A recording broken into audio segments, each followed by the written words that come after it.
ಹಾಗೆ ಇವತ್ತಿನ lunch box series ಎಪಿಸೋಡಲ್ಲಿ ಇವತ್ತಿನ ರುಚಿ ಏನು ಗೊತ್ತಾ? ಕಲಸಿದ ಪಲ್ಯ ಅನ್ನ ಮಾಡೋದು ಹೇಗೆ ಗೊತ್ತಾ?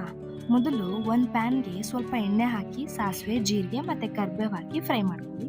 ನಂತರ ಅದಕ್ಕೆ ಸ್ಲೈಸ್ ಮಾಡ್ಕೊಂಡಿರೋ ಈರುಳ್ಳಿ ಮತ್ತು ಕ್ಯಾಪ್ಸಿಕಮ್ ಹಾಕಿ ಇನ್ನೊಂದು ಸ್ವಲ್ಪ ಹೊತ್ತು ನೀಟಾಗಿ ಬಾಡಿಸ್ಕೊಳ್ಳಿ.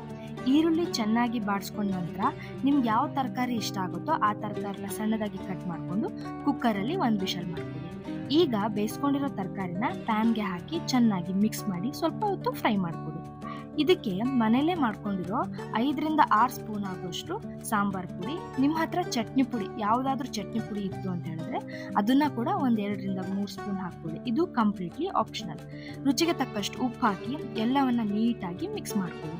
ನಂತರ ಕೊನೆಗೆ ಅನ್ನನ ಸೇರಿಸ್ಕೊಂಡು ನಿಧಾನವಾಗಿ ಕಲಿಸ್ಕೊಂಡ್ರೆ ಸಿಂಪಲ್ ಆಗಿ ಮತ್ತು ಟೇಸ್ಟಿಯಾಗಿರೋ ಕಲಸಿದ ಪಲ್ಯ ಅನ್ನ ರೆಡಿ ಆಗುತ್ತೆ.